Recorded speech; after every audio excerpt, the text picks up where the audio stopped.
Greetings and salutations. This is Abdelhadi with The Bitter Truth, and where we basically ask a lot of questions that we don't always get the answers to, but at least we're asking the questions. Today, my guest is Felisha A. Felisha is a treasurer with the Texas Log Cabin Republicans. She's also a treasurer at the Texans for Accountable Government. She's also a precinct chair of the Travis County Republican Party and a national committeewoman with the Texas Young Republicans. And I have no idea how she's even here today, but I really appreciate you coming in, Felisha.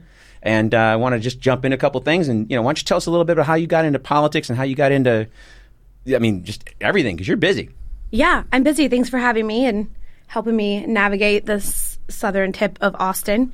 I don't do that well, but I got involved in politics in 2014. It was real simple. My friend was like, hey, I'm starting an organization. We need a vice president and 10 members. Are you interested in being either of those?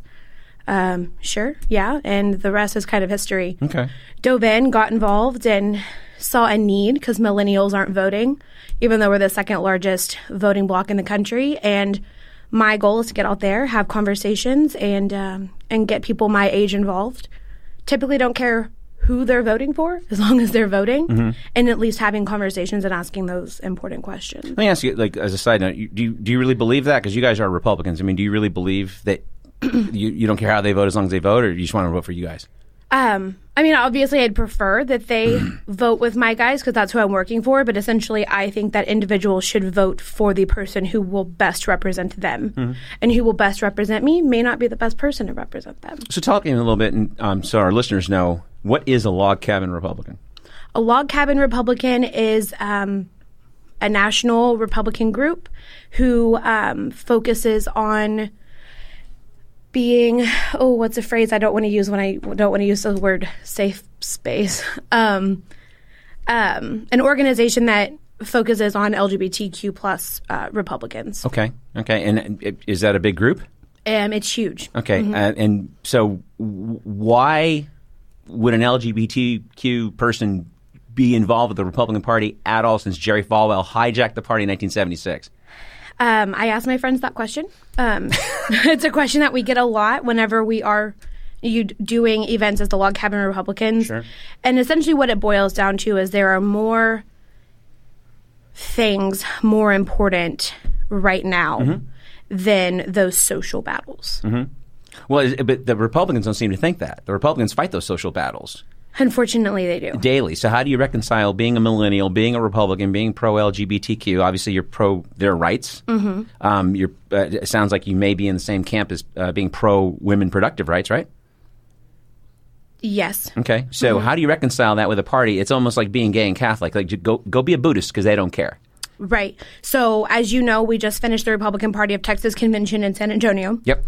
I went to the legislative priorities testimony, their committee, and I went to the platform committee testimony and saw probably around 50 people testify on those two committees in the few hours that I wanted to spend sitting there.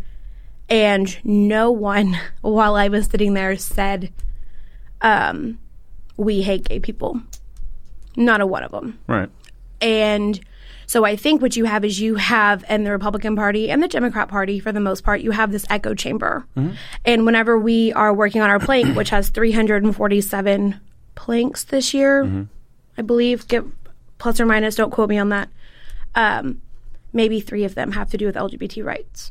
There's more to my party than those rights. Okay. And so I focus on the other planks and the other legislative priorities. Well, like what, for example, because take the lifestyle thing out of it. And I mentioned Jerry Falwell earlier. And I always tell, I should write a book called How to Have Fun with Your Conservative Friends at Parties with the follow-up, How to Have Fun with Your Liberal Friends at Parties, because I like to give them both a hard time.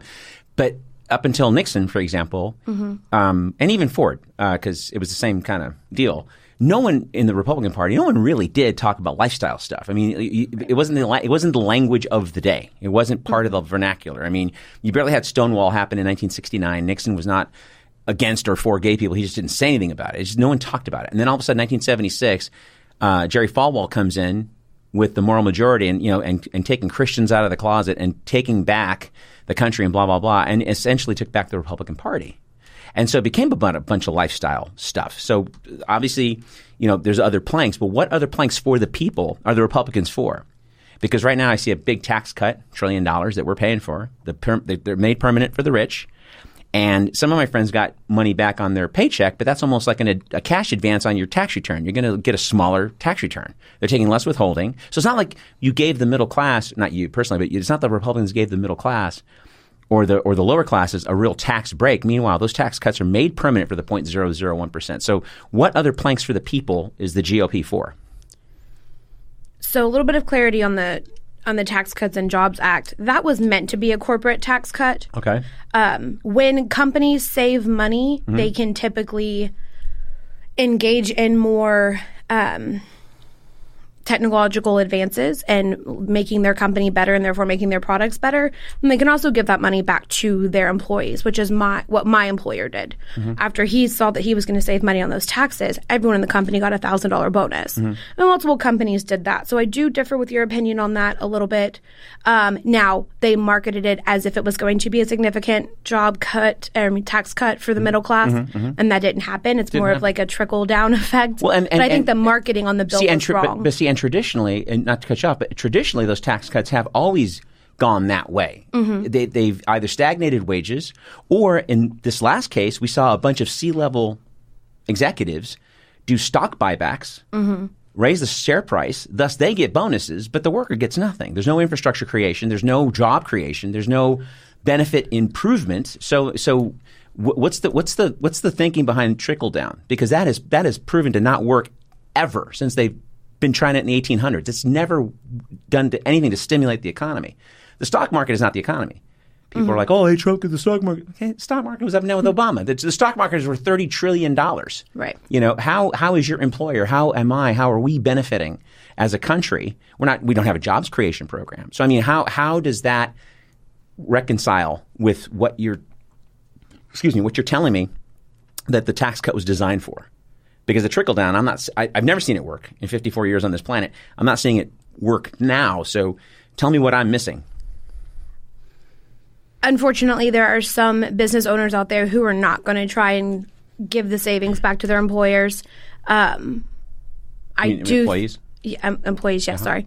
I do think that multiple businesses out there, typically on the smaller scale, once you get into the corporate world, everyone gets a little more greedy. But on the smaller scale, and some small business owners, they really did see those savings and give it to their employees. I don't think that we're going to change the culture overnight, but I think it's a step in the right direction, giving the government less of our money. Okay. And this is something I tell my libertarian friends as well. You do know that giving the government less of our money is almost a pipe dream, right? They're still going to misspend it. We're spending $1.3 trillion on defense right now. Oh, I know. And so you guys are pro-business, correct? So where's the GOP on single payer? Because that would be the biggest pro-business move in the history of ever. I do employee benefits for a daytime job. Yeah. So where's the GOP on single payer, and why doesn't the GOP champion the single payer program if, for example, they are pro-business? Because that would help. If I got a 50-life group, that guy's paying $1.5 million. Ask your employer. He's probably paying $1.5 million, $2 million a year in health insurance for a 50-person group. Now, if I was to go to him and say, hey, listen, we're going to up your Medicare by about 10%, we're going to wipe out that $2 million bill every year, and I go back to the employee and say, hey, listen, instead of paying $300 or $500 a month for you and your husband and your kids, $1,000 a month for your contribution, now you got a raise, and you're not looking at a 5 to 6 figure copay or deductibles and copays if you do get sick. So why wouldn't the Republicans champion that on numbers alone? So you know a lot more about that subject than I do. Okay. My fear about single payer, and that single payer being the government, is I never want the government to have that much power. But we want big insurance and big pharma and the defense machine to have power. I think that once you allow the market to work on those, it will end up driving costs down. Are you talking about a free market, or are you talking about free market? Okay, so which is not crony capitalism.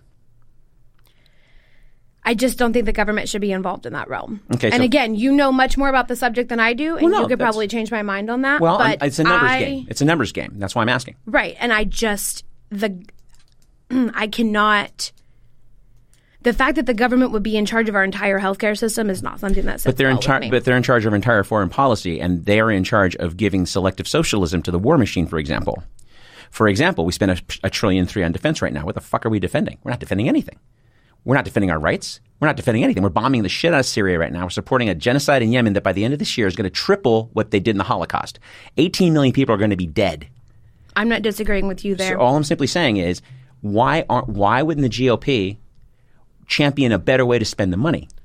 As a for instance, government in our lives. Okay, first of all, you have parents, correct? Mm-hmm. Grandparents, maybe?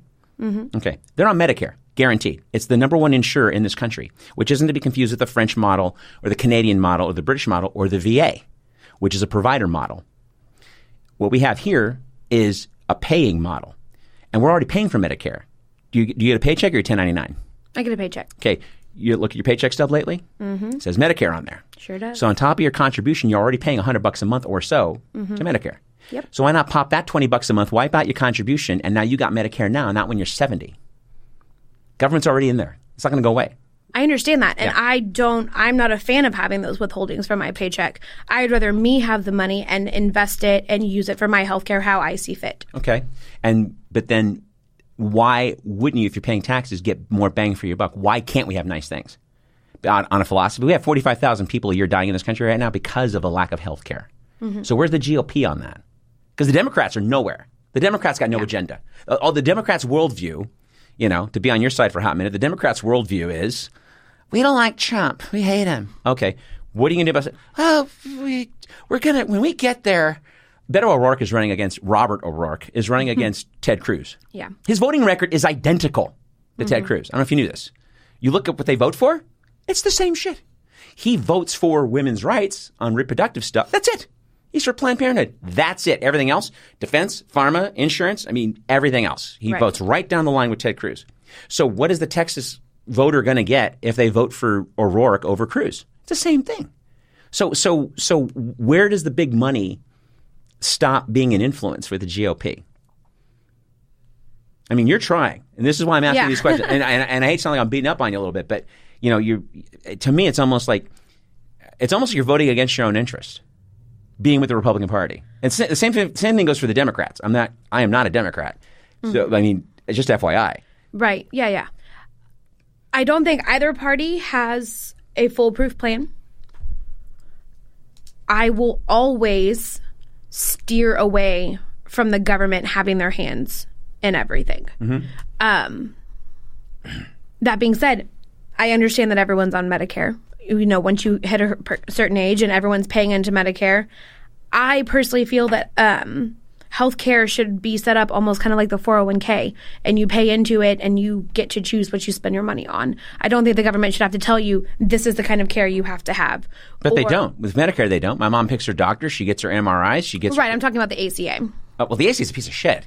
and honestly, the ACA was a right-wing approved Heritage Foundation Mitt Romney plan that Obama came in and did nothing of what he promised, right? So if I sound a little pissy pants, it's not at you guys. And by the way, thank you for coming in. Yeah. Because I talked to a couple of DNC people, I'm still waiting for the return calls. So there you go. But all that to say that the ACA plan, we still have 30.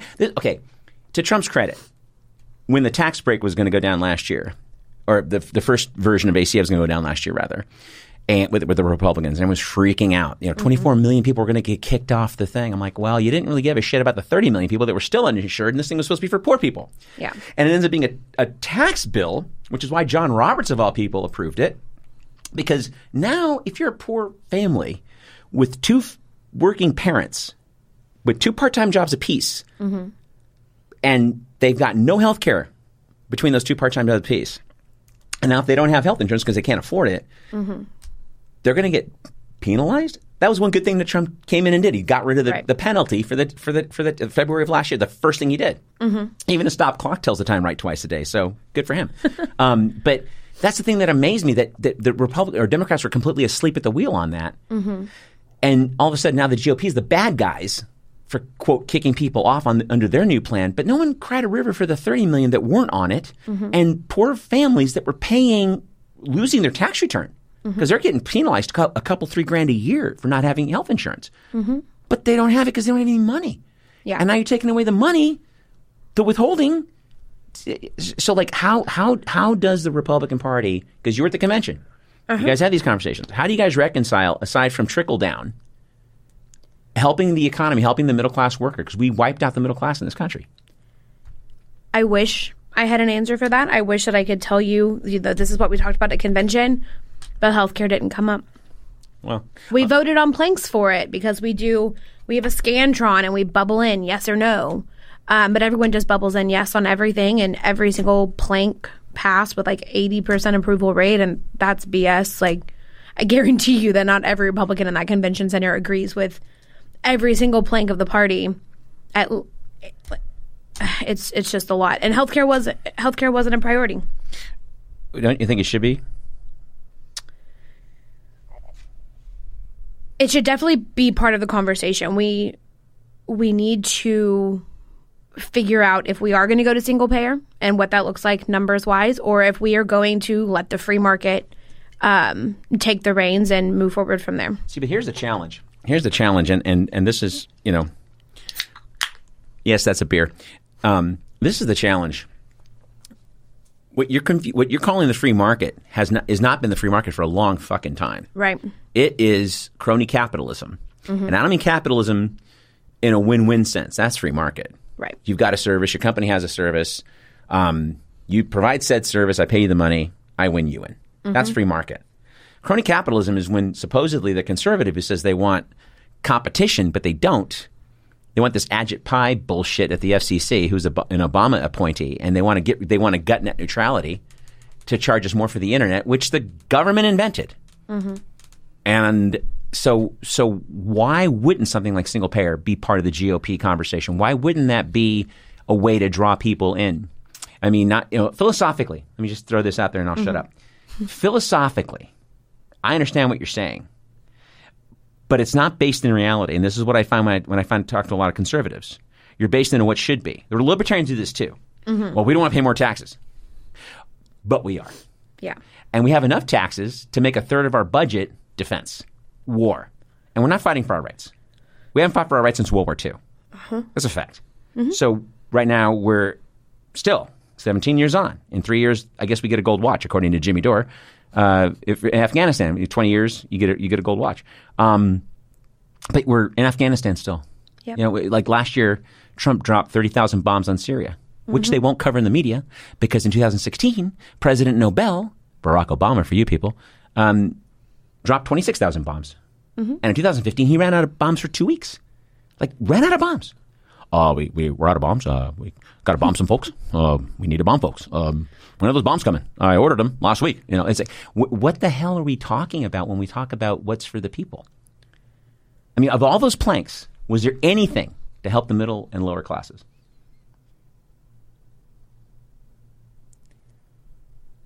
Realistically? Absolutely, realistically. I'm not 100% sure. Okay. Pragmatically?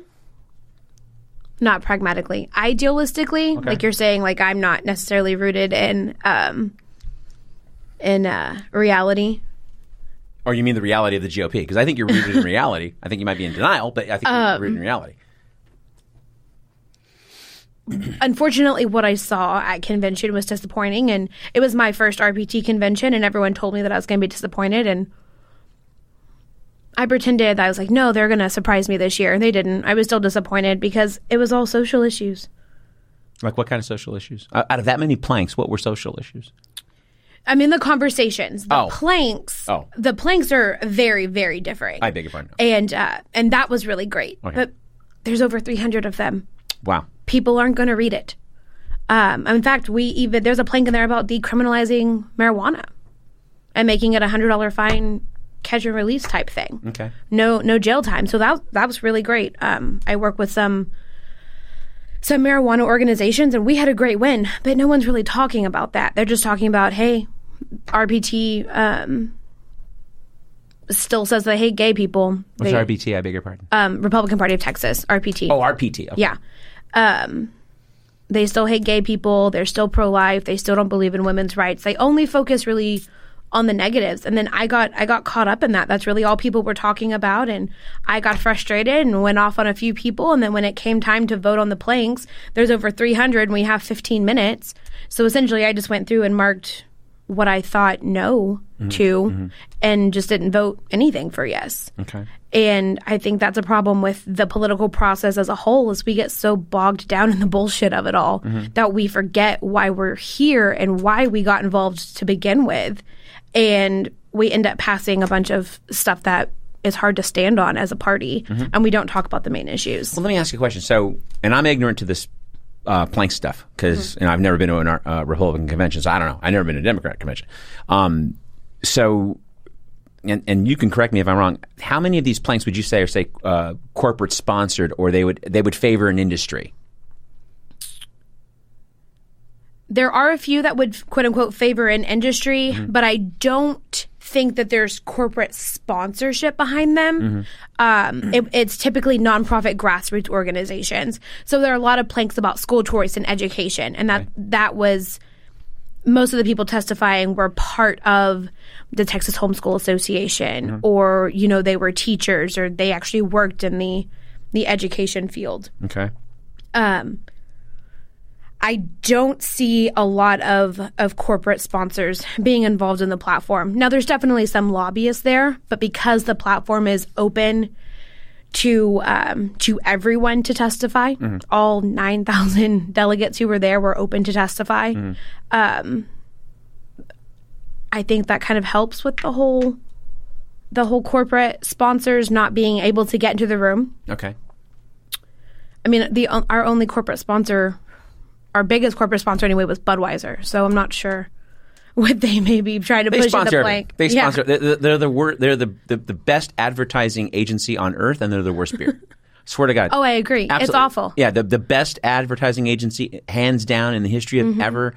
Ads are funny, or they'll get hot girls, or whatever. Or the horses. Those are big. Or the horses, or the frogs, whatever they do. Yeah. But it's the justification I always hear, and I know on a side note on beer, but well, if you drink it at the brewery, it tastes really good. Well, I'm not going to go to St. Louis to drink a graduated version of piss. But so as for instance, these lobbyists, because lobbyists don't show up for free, they're not there for their health. So who do they have access to?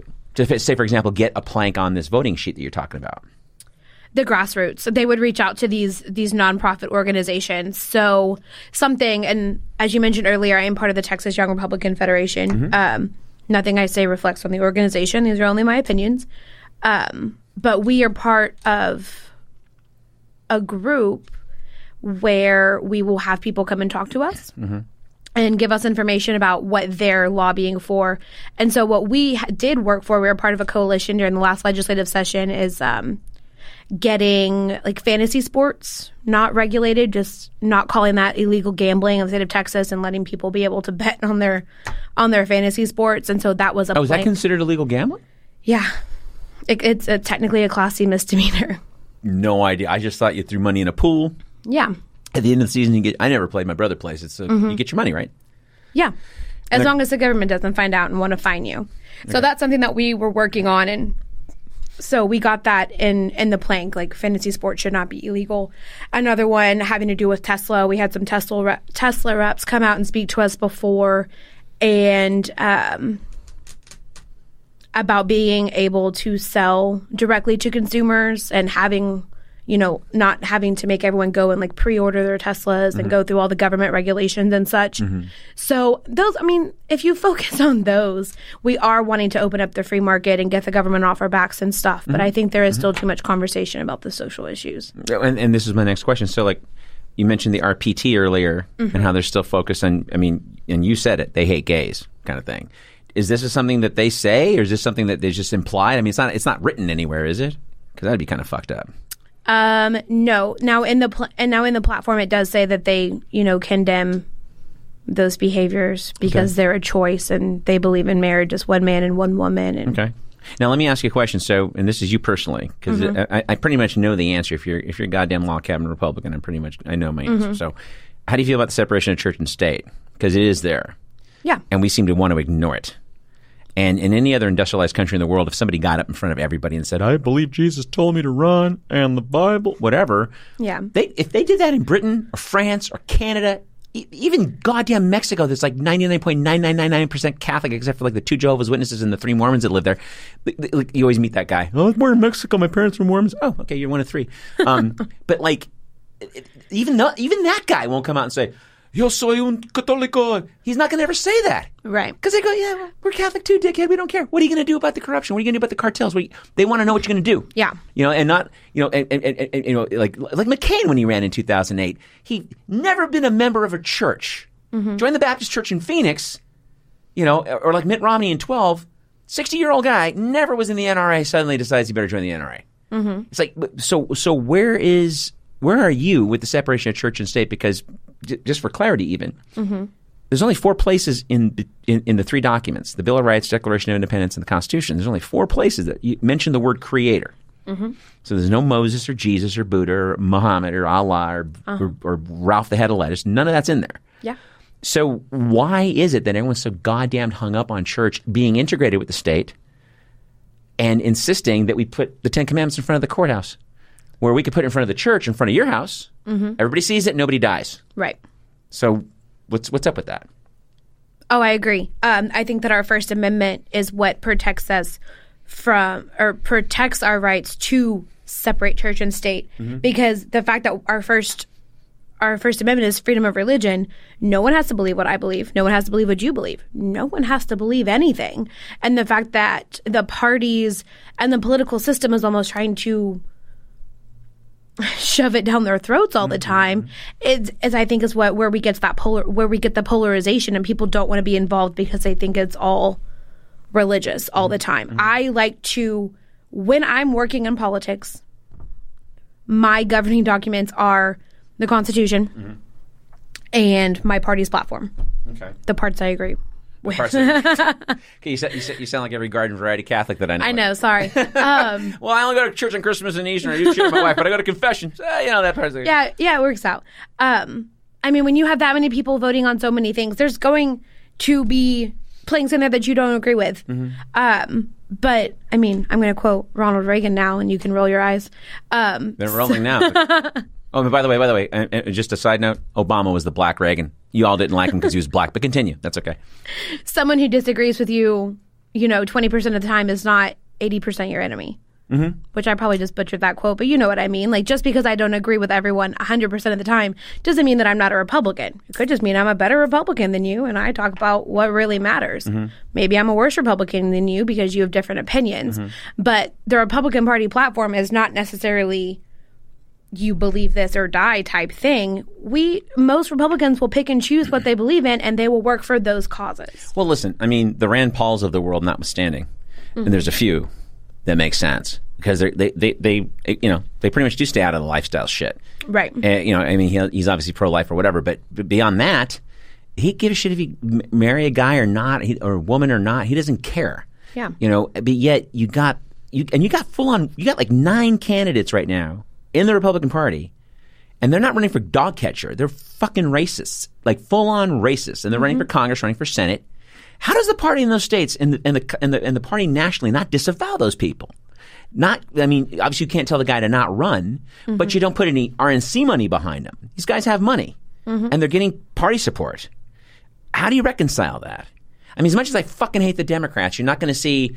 I think the last guy you saw, and he was reformed, was Robert Byrd. He was every bit as a prick as Jesse Helms, and he never got chastised for it. Well, he changed. Yeah, well, Jesse Helms, I guess he changed too. He wasn't hanging black guys when he was in the Senate. So what's your point? Robert Byrd was still, and people love to correct me. Well, he's only in it for a couple of years. You're in the KKK for a couple of years. That's like saying I was only killing Jews for a couple of years. It's like, seriously. And so, like, how do you reconcile that?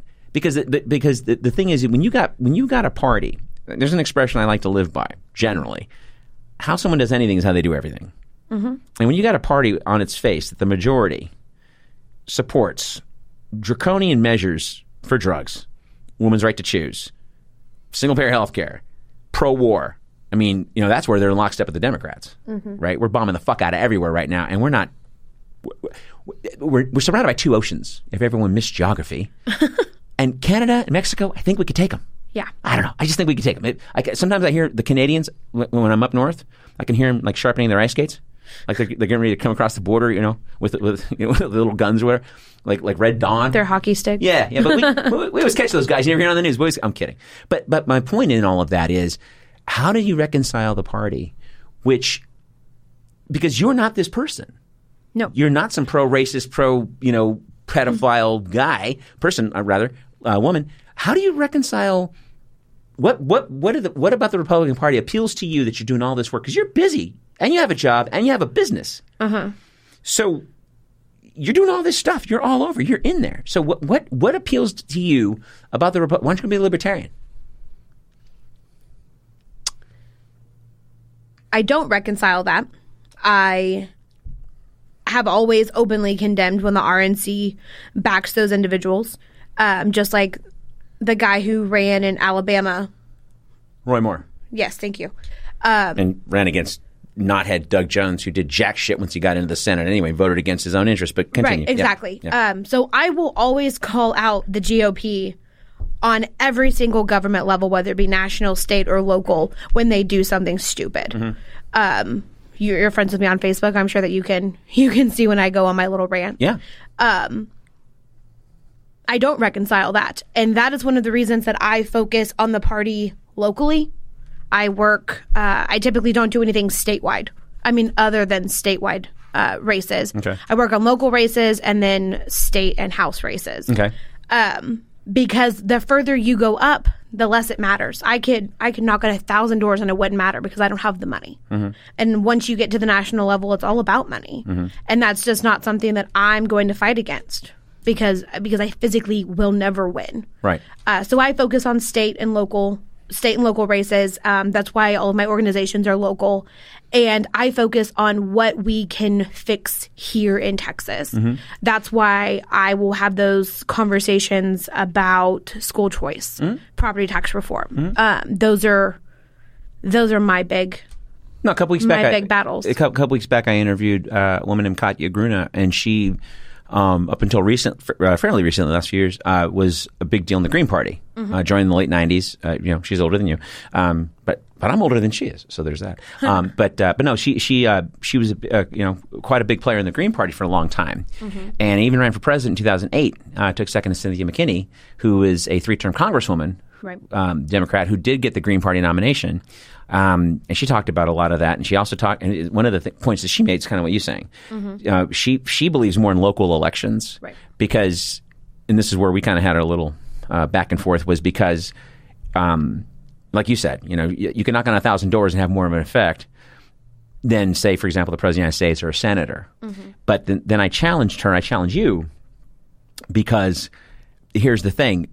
When we, in the last 45 to 50 years, moved to, say, the neoconservative, neoliberal machine, which is what we did, because there's no difference between the parties. I mean, you got this one big wing, and you got the sort of right wing, they're pro-gun, they don't like abortions, and then you got the other lefty kind of sort of wing, and they don't like guns and they like abortions. And one likes gay people, the other doesn't like. That's about it. After the first 2 or 3 things, there's not much difference. They take money from Big Pharma, big insurance, the war machine, the banks, Wall Street, everything. It's like, so where are our interests being, represented? Like, for example, we got stuck with Trump, which was a symptom of inarticulate rage. People were just pissed. I don't blame them. That's why Bernie got traction, because no one wanted the same old. Nobody wanted Jeb Bush. Please clap. Nobody wanted Jeb Bush, right? Nobody wanted Hillary Clinton, even though it was the biggest election fraud in the history of the United States. Right. Still not investigating it. They're going on about this Russia crap, which, by the way, I got 2 $500 bets that when this all shakes down, it's going to be about money laundering and a bunch of cheap, tacky mobster crap with a bunch of Russian dudes with, the shirts open down to their navel with chains and, eating the little sugar sticks with their espresso, right? It's not going to be like anything, significant, right? And Manafort's, he's going to court next month. Yeah, for what? Lying to investigators, meeting with a bunch of Ukrainians, nothing to do with what? Ooh, what was that again? The election. Right. Keep moving the goalpost, right? So all that to say, with a guy like Trump, who has not kept his promise to the base, keeps trying to get us to pay for the wall. I thought Mexico was going to pay for the wall. That's a big deal. That's a big fucking deal. That's almost as bad as Obama and the healthcare. Because when Obama ran in 2008, he promised single payer, at least the public option, which meant you could pay a few extra bucks and still have competition with insurance. But if you wanted, you can get Medicare now for a couple $100. And that was the idea. Well, that went away. And even in the ACA, he could have put that in there, and he didn't when he had a majority of the Congress. So he broke a bunch of promises. Detroit was going to turn into a solar mecca. It's probably before your time, but if you remember that, no solar mecca in Detroit. Still ruined. I think the only company up there is Kid Rock's beer company still. That's it. Seriously. There's no solar or anything. There's about 200 guys work for Kid Rock, and that's it. So how do you reconcile, if you do at all, you seem to me like Trump wasn't your guy, but how do you rationalize when you got the people in your party still supporting this guy? And I'm glad is trying to make peace with North Korea. I don't care how clumsy it is. It's better than bombing them. Yeah. It's better than going to war. And then, and the fallout goes to China. And then China gets pissed and they start nuking Israel because they can, because they have nukes, right? Yeah. So, but how do you reconcile that with your peers? And you sound like a lone voice in the like this log cabin business. I never heard this until I started talking to you. So how do you reconcile all this with this is the majority of your party right now? It's the majority of the youth. Say that again? It's the majority of the youth. Okay. So the under 40 crowd, even some of the over 40 crowd. But we're waiting. This is about to sound really bad, which is fine. There's this little pocket of holdout of old people that we're just waiting to move on. You mean die? You can say it. They die. Maybe they'll just retire. Or die. Yeah, they die. Maybe that. They retire, they get fired, they die. I mean, it's just what we do. Yeah. So, I mean, it's kind of a waiting game at this point. I can say that what you see on the national media, what you hear about on the national media is not really how your local Republicans are believing. Okay. Our state officials, they support Trump for their own interest because they don't want to lose their voters. Okay. And closed doors with friends, they have just as many concerns and complaints about him as we do. They just can't be as public about it because they're an elected official, which I don't agree with. Right. But it's because the base, as we now call it, is extremely volatile and not always cognitive of what's really happening because they don't take the extra effort to move on from what the mainstream media is telling them and do their own research and draw their own conclusions. They're just sheep. And you have to appeal to the intellects in your party and you have to appeal to the sheep. And that's why they say we support POTUS because he's POTUS. Well, see, and okay, this kind of gets back to, okay, and I hate to burst your bubble.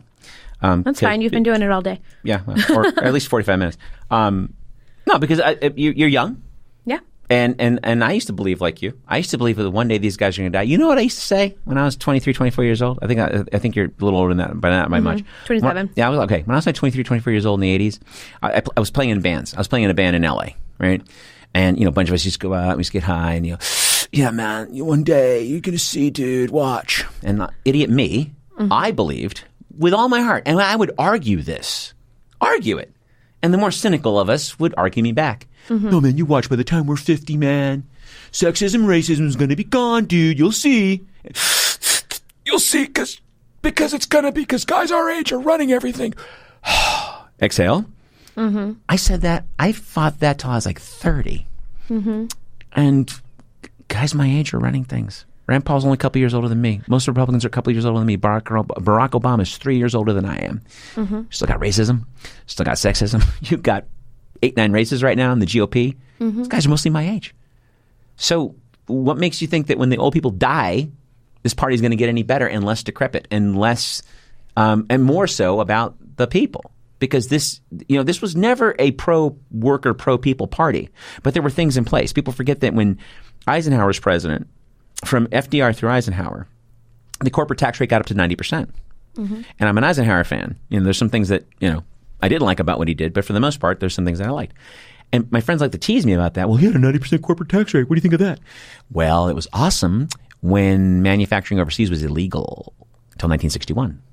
So Eisenhower could do that. FDR could do that because you couldn't manufacture overseas. Right. So what would happen is Ford would buy a company in Germany, but Ford was not manufacturing cars in Germany. GM could buy a plant in Germany, but they weren't manufacturing cars in Germany. It was a company that they owned. So American jobs stayed in America. Infrastructure was built. Pensions were funded. Insurance was paid for. So that 90% tax rate got written down to about 15, 20%. 10%. Right. So corporations are paying something, not 0.004% like Apple does, right, or get a half a billion dollar refund like IBM did last year. So they're paying their 10%, 15% because you write down. And then in 1961, John Kennedy, under pressure from big business, through the Department of Labor, allowed a 5% quota on American manufacturing. Now, this is where both parties are responsible. Every president since JFK, every year of both parties, raised that quota so that by the time Bill Clinton took office, that quota was up to 80% American manufacturing could be done overseas. So you effectively killed the unions. You gutted you gutted any workers' rights. But yet we want these guys to buy stuff. Yeah. So how does the Republican Party reconcile its uber pro-business stance with trying to grow an economy, with theories of trickle-down, which all that does is fund senatorial and Congress races? That does not help you and me. I agree. I don't think national politics has our best interest in mind anymore, if they ever really did. We are spending so much money on defense, and again, we haven't actually been fighting for our rights in decades. We've been fighting against these non-tangible ideals like the war on drugs and the war on terror. Those aren't wars. You can't fight an idea. An idea is never going to go away. Thank you. So we're spending all of this money on defense. We just had the big omnibus budget package, which was complete bullshit. Can you talk about a little bit what that is? The omnibus budget package essentially funds, I don't know everything that it funds, but it funds a bunch of the government agencies, and there's a big defense push in there. And it essentially is what prevented the government shutdown. Okay. Which, hell, let's shut it down. If shutting the government down helps get us better legislation, and which in turn helps the people, I have no problem with it. No problem with it at all. But I think that our politicians should be working together to create better legislation before it gets to that point.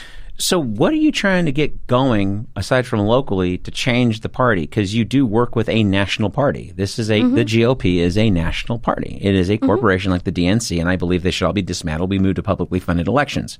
Because nothing personal, I like you. You seem very sweet. But I don't like the GOP, and I don't like the DNC. They seem like, not even seem like, they are absolutely just corrupt corporations that, especially the DNC, with all their superdelegate bullshit.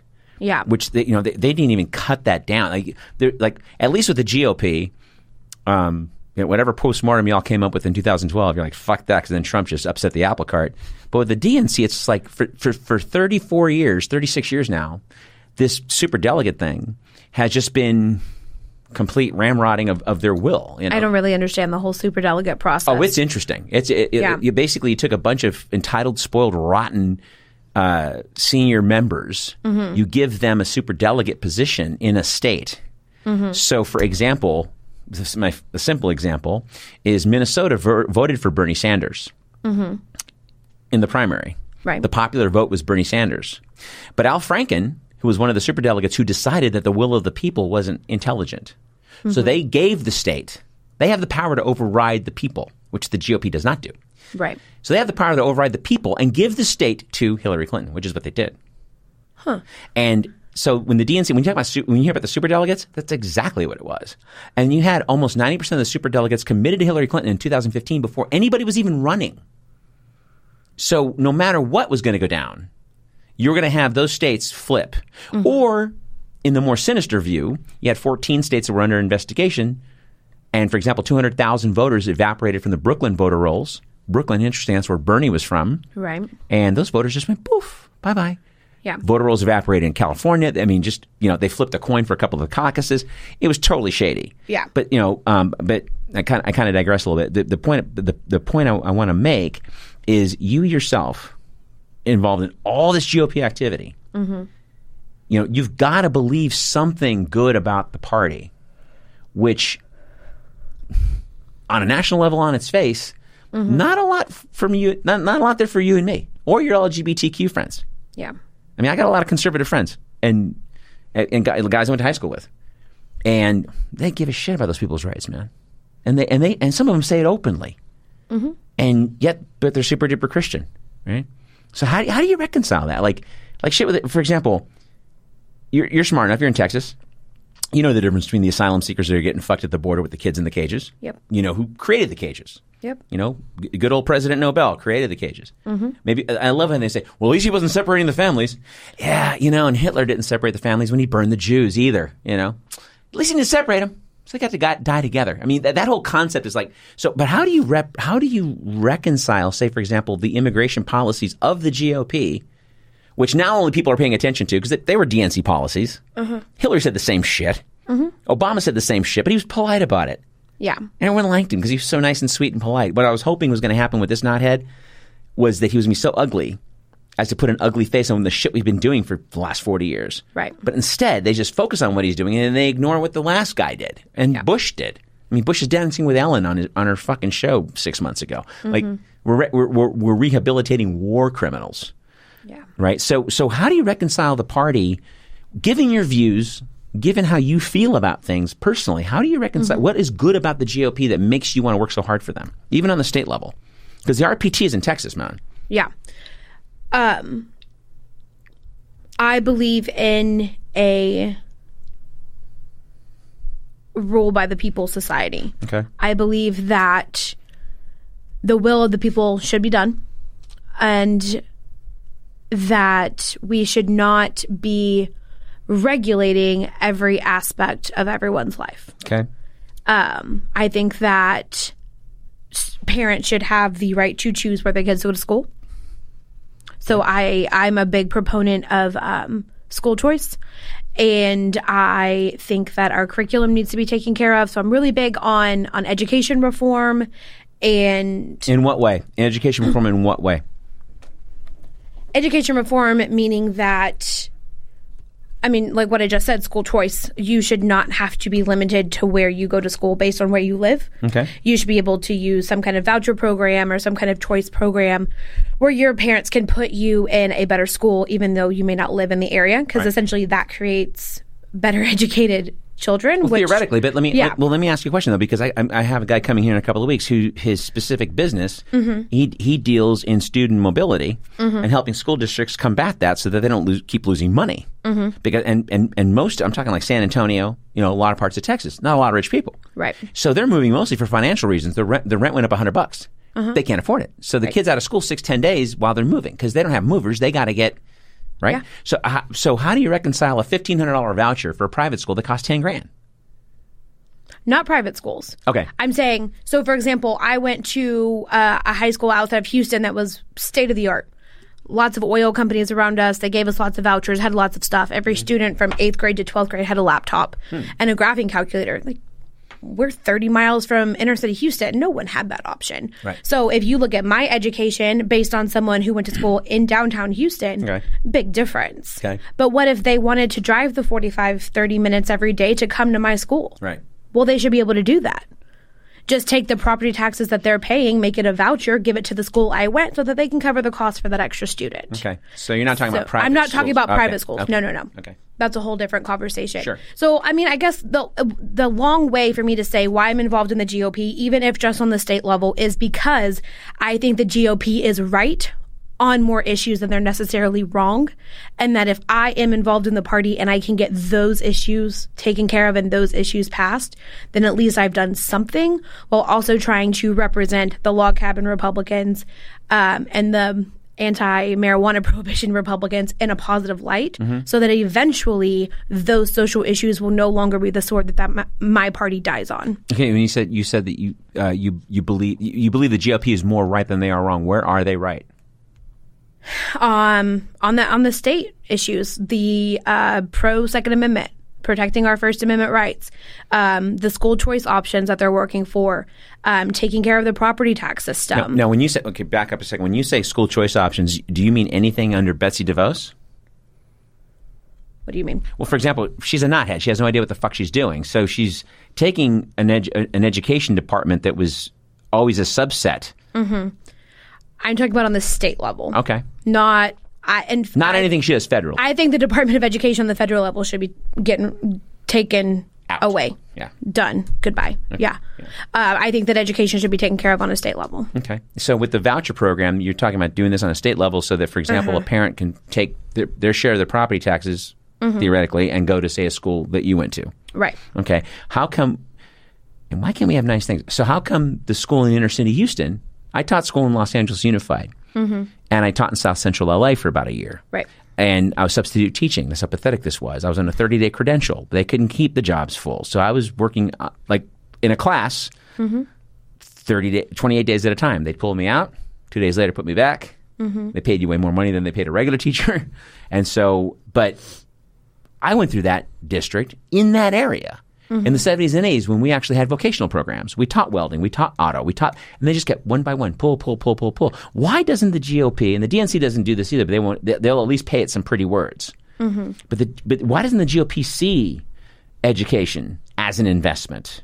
Why don't they see, for example, Singlepayer as an investment? We spend $1.3 trillion on war right now. You know how much we're paying on Medicare right now? About $250 billion a year.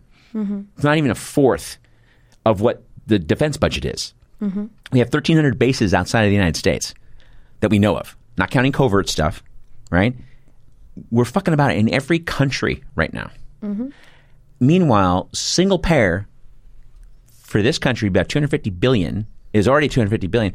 An extra $50 billion on top of what we kick in is all we need to have insurance for everybody. Right now we have 45,000 people a year dying because they don't have coverage. So how does the GOP reconcile that? And as most of them like to say, they're pro-Christian. Jesus, woo, you know. I swear to God, if I was Jesus, I would turn these fuckers into lepers, like right now. I swear to God, like how do you reconcile the immigration situation at the border right now?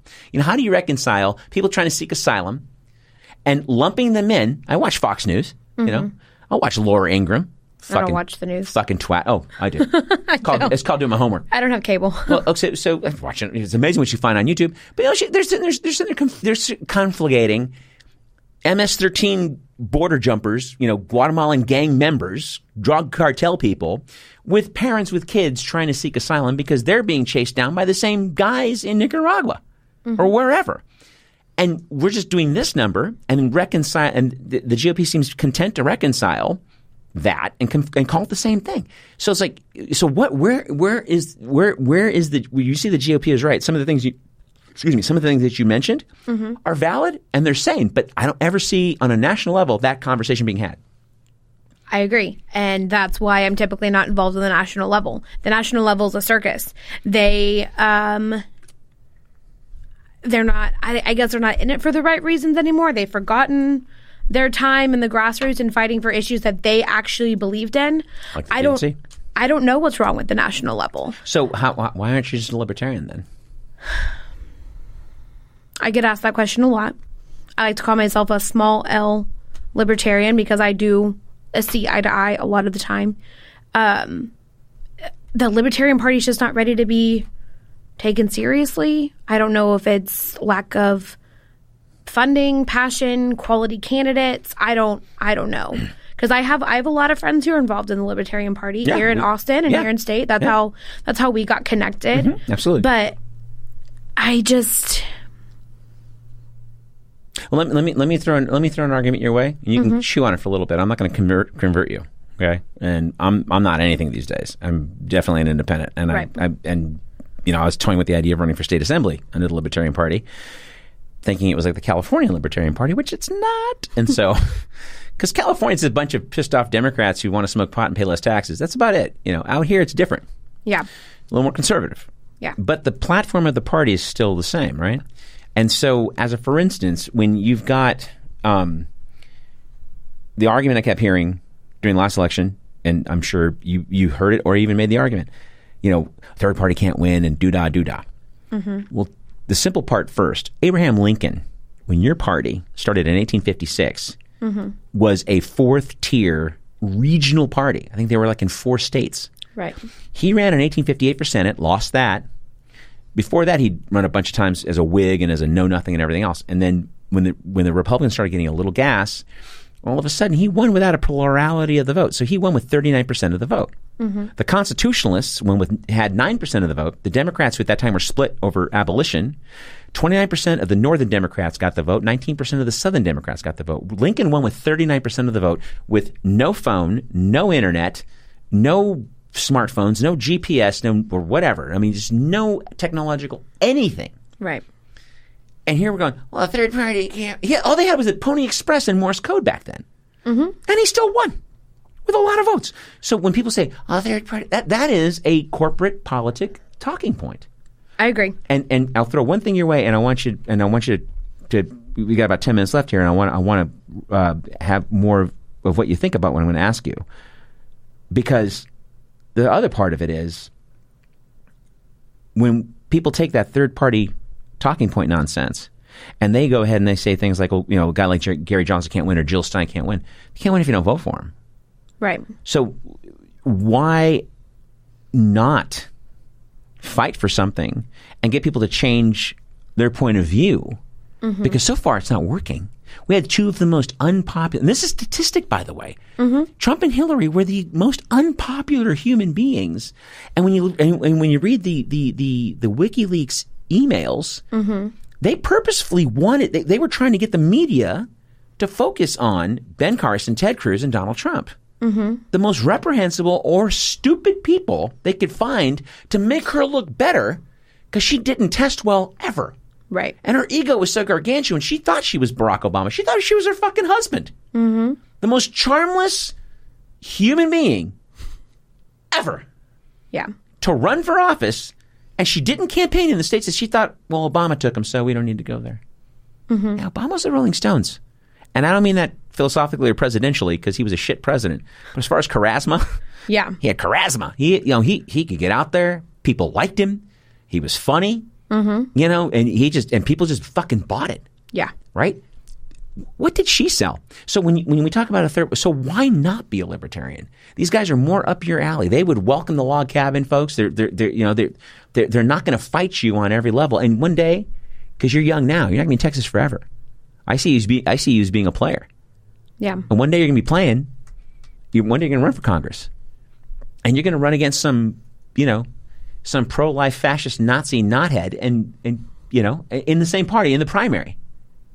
I mean, so why not be a libertarian? Why not go in peace and freedom? I think they're more conservative. So what is keeping you in this party aside from the state level? I mean, what are they doing on the state level that is so amazing that it is making you stay? I am involved in the Republican Party right now because I feel that's where I can have more of an impact. Okay. Because they have more of a platform. Mm-hmm. That being said, I still have libertarian point of views. I still have Republican point of views. Sure. So I'm kind of stuck in between these two realms and of a mashup of the two. And I chose right now kind of the path of least resistance so I can learn and grow and understand more. Because like you said, I'm still pretty young. I've only been involved for about 4.5 years now. Mm-hmm.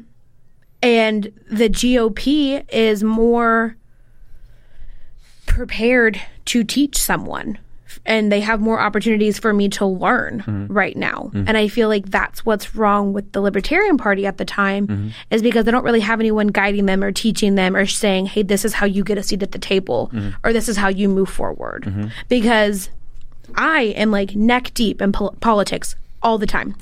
I never see anything from our current Libertarian candidates who are running statewide. No sponsored ads on social media, no sharing. They're not friending me on Facebook. They're not reaching out to me via email. I have my own website. My contact information is literally everywhere. You Google me and it's right there. And I just don't feel that they are serious about winning or making a difference. Mm-hmm. They're serious about promoting them. Mm-hmm. They're serious about promoting their name. Mm-hmm.